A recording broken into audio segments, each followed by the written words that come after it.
We have state elections very soon on the 23rd of March, and that's the election in Tasmania, one of the states of this federation. And I'm delighted to have today a candidate in the election who's very well informed and well known to viewers on other platforms, including Sky. And I'm talking to Louise Elliott, who's a candidate in Clark and who is a councillor on the Hobart City Council. And Louise is an independent candidate. Welcome, Louise. Thank you. Thank you very much for having me. Now, I was fascinated to notice that the electorate that you're standing for is named after Andrew Inglis Clark, the great constitutionalist, one of the fathers of the Australian Constitution, but also the father of your electoral system, the Hare-Clark system. I'm told that that is something like elections to the Senate. Is that right? Yes, that's right. So the Hare-Clark system is unique and it does propose some challenges for candidates, especially because it actually means that candidates within a party or within a political spectrum, the same place on the political spectrum, are definitely competing with their other party members. So that's definitely challenging. You're not only competing, for example, if you're a Liberal member, you're not only competing against Labor and the Greens and Independents, you're also competing against your fellow Liberals. So it can make for some interesting campaign tactics sometimes. So that in Clark, there are how many places, how many seats come out of Clark? That's right. So this is a particularly interesting election because for the first time since 1996, we're actually moving up from 5 seats per electorate to 7 seats per electorate. So the House of Assembly is increasing from 25 seats to 35 seats. So each of the major parties are putting forward 7 candidates and pushing that people number at least 1 to 7. So this is why it's really opening up the unpredictability of this election. And for the first time, we're seeing a lot of significantly more independents running. We also have a record number of candidates with 167 candidates on the ballot papers across the 5 electorates in Clark. So in terms of the polling and how the cards are going to fall, there's obviously the polls that happen, which are still have the Liberals in front, but there's a high uptake of the independent vote, especially in Clark, where I sit. So it's going to be interesting to see how it goes because, like I said, there's actually for the first time in decades, 10 true vacancies across Tasmania. And the fact is that apparently when you actually vote, the party doesn't tell you which candidate is to come first from the Liberal Party, for example. The electors choose. Is that right under the Hare-Clark system? Yes, that's right. And there's no above the line voting either. So every ballot paper to be a valid vote has to have 1 to 7 in candidate name boxes. So obviously people can go, instead of doing straight down the line under their desired party, they can number across the candidates as they see fit. But it is really important for a vote to be valid that it is numbered 1 to 7 or it will be an informal vote.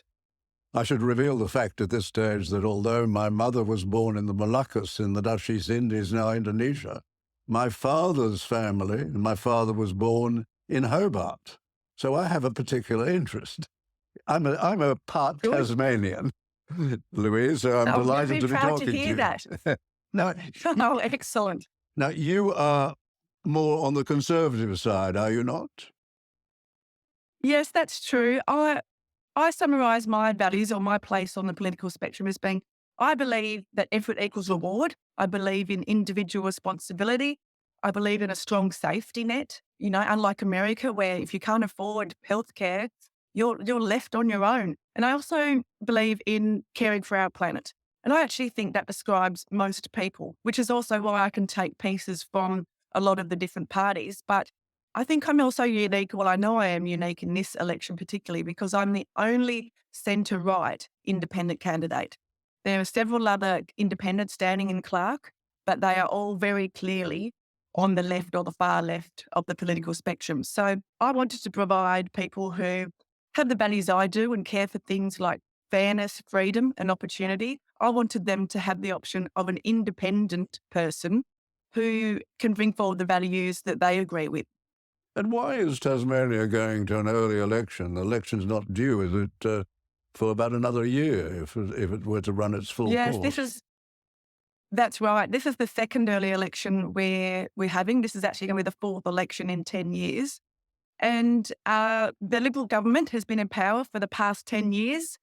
So if and when Labor loses this election in 2024, it'll be their fourth loss. So that's obviously something that will be no doubt leading to some soul searching. But this has come about because we had the Liberal Party were in majority government. I think it was only by one seat they held majority. And two Liberal members defected, Lara Alexander and John Tucker in the North. They defected over a couple of issues that they felt very strongly on and were frustrated by. Things like Tasmania's actually, it has signed a deal with the AFL to bring a team down to Tasmania. But as part of that negotiation, that deal that's been made, a new stadium is required. And that is an issue it is splitting the community, it's probably fair to say. Some people feel really strongly for, some against, and some are it's irrelevant to them. And there was other issues that the defectors left over, things like animal safety and things like that. So the Premier has brought the election to a head, said that and both parties, Liberal and Labor, are saying that they need a strong majority. Yet both parties, Labor and Liberal, are also saying they won't be doing deals with the Greens because the last Labor Greens government we had was renowned for horrendous outcomes for the state. It was a time when, young Tasmanians were leaving the state en masse. So essentially, both parties are looking for a majority, but it's highly unlikely, to be honest, that neither party will get what they want, and there's going to have to be some negotiation happening, most likely with independents. And the Greens seem to have gone down in support. Is that not correct? I would say that is correct, especially in the Clark area, because people are on the left-hand side of the political spectrum. They have alternatives. They have multiple independents who are green by nature, if not by branding. So I wouldn't be surprised to see that at the moment in Clark, we have two candidates for the Liberals sit in Clark. We have an independent, we have one Green, and we have one Labor member. So I actually wouldn't be surprised, even with the increase from 5 seats to 7 seats, if the Greens retain only one seat and we actually see another Labor and another independent. That's what the polling is showing. It's looking like the 7 seats in Clark will end up with 2 Liberals, 2 Labor, 2 independents and 1 Green. And Senator Lambie seems to be playing a role in this, is she not? An interesting role, and a role that's got a lot of people talking. Senator Lambie has chosen not to, the Jackie Lambie Network has chosen not to run candidates in Clark. They're focusing on the northern electorates around Bass and Braddon and Lyons. And they're taking a really kind of perplexing approach, really. There's a lot of corporate signs out, but very little, if anything at all, in the way of actual policies. So I heard a candidate from the Jackie Lambie party speak on ABC radio only yesterday it was. And when it came to being questioned about the policies that they stand for and informing the voters on, their views, they kept coming back to the message that they'll just vote case by case on basically whatever's in front of them. So that's really leaving, I guess, voters in no man's land in terms of the values that they'll actually bring. But we have seen, obviously, the best the voters can point to is that the trends that we see already with other existing Jackie Lambie Network people in other levels of government, because at the moment we don't have in the House of Assembly or the Legislative Council in Tasmania, there's no Jackie Lambie representation. And in the Commonwealth at Canberra, Jackie Lambie tends to vote with Labor and the Greens, does she not? Yes, I would say that was a fair assumption. And from what I've seen, I would expect that to be the same lay of the land. If there's any successful Jackie Lambie Network candidates in Tasmania, I would expect it would be, they're the sort of outcomes you see in terms of voting behaviour.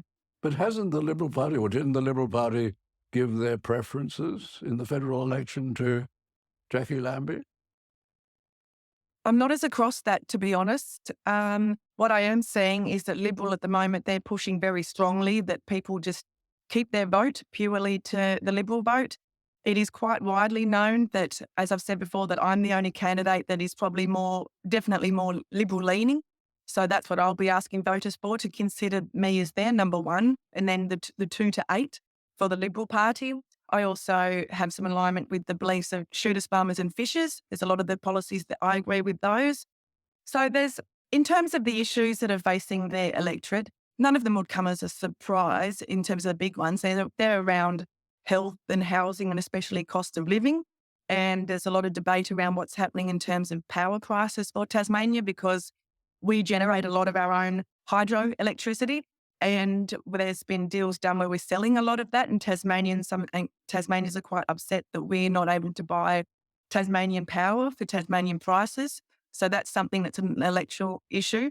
Then there's other more local issues, like I said, about the stadium, which is separating people, and also more locally, again, in the Clark area, around the University of Tasmania has been working for several years around its plan to move itself from a green, idyllic campus in Sandy Bay and become a CBD city. So personally, I'm advocating hard that the University of Tasmania stays on the Sandy Bay campus, that it was gifted for education.